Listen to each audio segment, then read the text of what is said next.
What's going on, everyone? My name is Triforce Addiction. Welcome back to another COD mobile video, or should I say Gundam mobile video. So yes, the Gundam mode has officially come out, which was something I wasn't really expecting. I did understand that we were getting a new camouflage for the Gundam event, but I kind of just chalked it down to being maybe some sort of board game where we could just unlock camos pretty easily. But no, this one is actually different.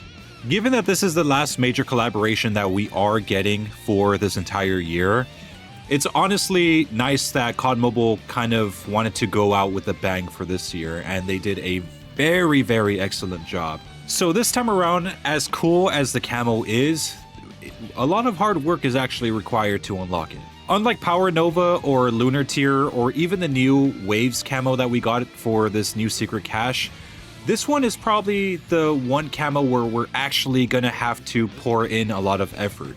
Keep note that it is very easy to unlock at least a few of these things. I mean, even if you don't play the Gundam mode at all, it's still relatively easy to get it on certain guns. And the thing is with this one is that these astronomy camos are actually divided into two separate crates.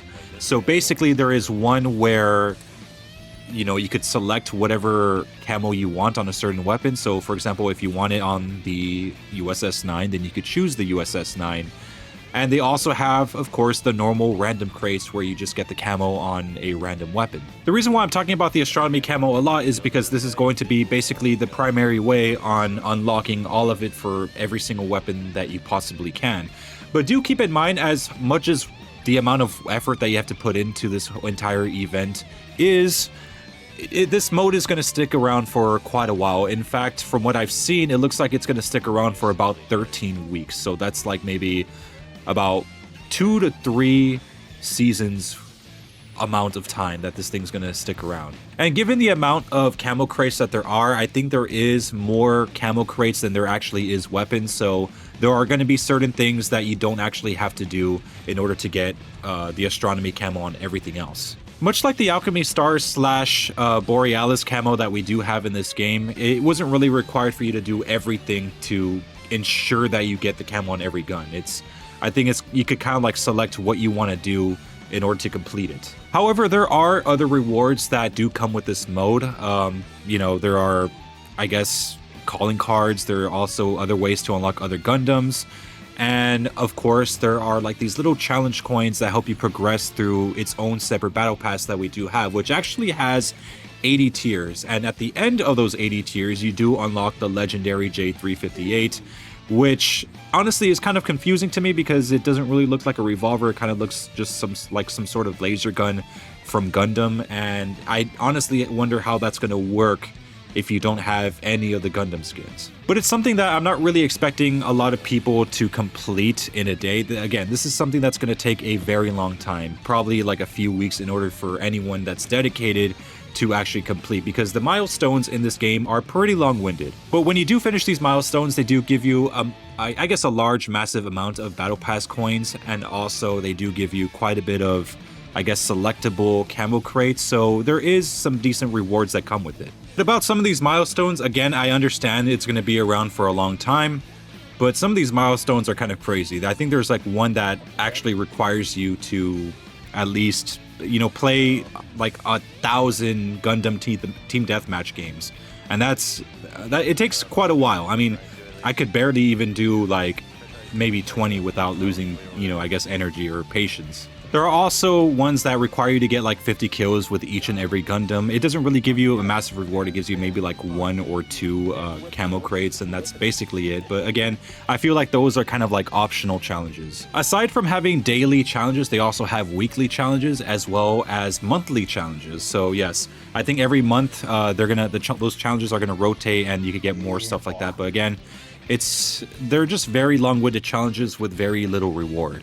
In fact, I would say doing the mini Gundam challenges are a lot easier. You just have to, it's kind of like that old mini game that we had a few months back where we kind of had like this little machine that fights another machine, and depending on what stats you have, your machine could best the other one. It's the same thing here, but you actually get rewarded pretty well. There's about 5 different levels of this mini Gundam thing, and the more enemies you kill, basically you get more of like those battle pass rewards as well as even camo crates. But the fact is you get like 5, and these are things that could be done easily, probably within an hour. You could get like maybe about 20 of them within an hour. It's actually pretty crazy how fast you can get these astronomy camos. Not only that, but also in the Gundam Battle Pass, there are also like sets of 10 crates. So even then, like even if you don't do all those monthly or weekly challenges, there's still other ways to unlock these camos.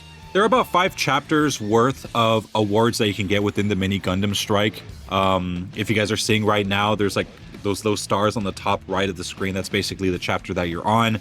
And you know, like the more you progress through the chapters, the harder it is to actually defeat the enemy Gundams. We have our own battle points that we have, and the higher that they are, the easier it would be to actually destroy the robots. But again, as I said, the chapters do progress. I think there's like 5 of them at max.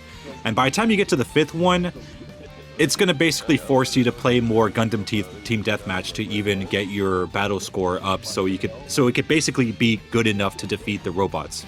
Usually each chapter has about 10 rewards, but once you get to the final chapter, it basically has like 40 different tiers or 40 different awards that you have to get.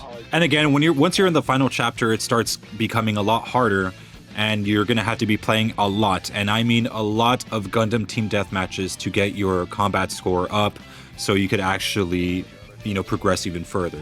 Even with all the critical damage or the health buffs that you could put on your Gundams, eventually it's not going to be enough. But there are other side challenges that you could do with this as well. So let's say you are having trouble finishing that last chapter. There are other challenges where maybe you could beat those robots 25 times with a certain Gundam to get one easy little astronomy crate, which is easy. Where you could just put yourself, you could select what chapter you want to battle on. So if you want to just get it done easily, you could just go through chapter 1 even with all your max stats, and you could just one-shot a lot of like Gundam enemies all at once, and like probably within a few minutes you get 25 kills, and that's it.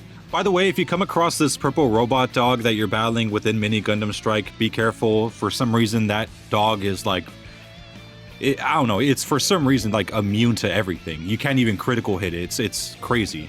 So now I do want to talk about the main portion, which of course is Gundam Team Deathmatch. So this is probably one of the most, or let's be honest, it's the most unique multiplayer mode that we've ever had, because we are controlling the Gundams, and each of these Gundams have their own sets of like skills and attacks that kind of, you know, work in different ways. There's some for long range, there are some for melee attacks, there are some that allow you to throw like this little plane that could get people around corners. It's just all that stuff. At first, it might sound a little overwhelming when you actually get into the game, and because you're trying to get adjusted to the controls and to see which Gundam is the best or which one is not going to get you killed. You know, like it does take some time to adjust to, and I can understand why people kind of turn away from this mode. Because at first, I mean, even for me, I was a little bit confused, but then I got the hang of it when I was streaming. So even if you win or lose, I don't really think it matters. You know, most of these awards kind of just record how many games that you do, not how many games you actually win. I think for the daily challenge, I think it's just win one match, but that's basically it. Also, by the way, one big recommendation is I do recommend you guys play with a group of friends, because if you're doing this alone, it's going to be extremely boring. This is one of those modes where you can't really afford to be alone, and it's not about team effort, it's more about, you know, just for the sake of your own sanity. Because again, you're going to be stuck playing this mode for a very long time, trying to get all the challenges done and trying to unlock all the astronomy camos. So again, it's gonna eventually weigh down on you. The only complaint that I've had for this entire mode is that even when you do, like, there's no actual reward for you winning. Again, like I said, it doesn't matter whether or not you win or lose, but at the same time, you do get awarded like these battle pass tokens, as well as like these little battle tokens that kind of increase your mini Gundam's power, which is cool, but at the same time, the reward amount is very little for the amount of time that you stay within the match, because sometimes these matches could last like maybe about 5 minutes, and you're only getting about like 15 or like 30 of these little challenge coins, or like these little battle power points. So yeah, it's like you're not really making a lot of progression when it comes to either the battle pass or the mini Gundam attacks. And even if you get, you know, MVP, maybe you're the best performing player within one of these games, again, it really does not matter. Which is really my only complaint. I kind of wish like the you get awarded a little bit better. You know, maybe increase it by 100 every game, or have your battle points also go up to about 100 whenever you do win. It's like I understand, again, I understand this thing's gonna last a very long time, but at least make us feel like we're progressing when we're playing. Because again, like, you don't have to play these Gundam team death matches as much as people think that you do. They have login rewards and weekly login rewards where they could award you with like 2,000 or so of these Gundam Battle Pass points. So again, I feel like you could kind of just bullshit your way through this entire thing and really still complete it. Maybe with some minor effort, but at least the way that I'm doing it, I'm just putting in a lot of hours on this. And it's not something I like, mainly because, you know, I want to work on other videos, you know, talk about the Gundam Legendary skins, which I've already have, by the way, and also talk about the new camos and just a bunch of other things as well. So I don't want to be spending like hours upon hours for like just being on this Gundam team deathmatch. I feel like I'm just going to burn myself out. But at the end of the day, it is a very fun mode. Again, earning these camos, again, it takes more effort than all the ones that have been released in the past so far. But again, the effort is not in vain because at least this time around, the camo actually does look pretty good. And honestly, that's the entire reason why I'm kind of just tolerating this entire Gundam event, because if it was a camo that wasn't really moving or anything, yeah, I probably wouldn't even be bothered to at least try with this Gundam thing. But because the camo is good, that's why I'm actually tolerating it. But let me know what you think down below in the comments section. I hope you guys enjoyed the video. Make sure to leave a like, make sure to subscribe for some more codm content. I'll see you guys next time.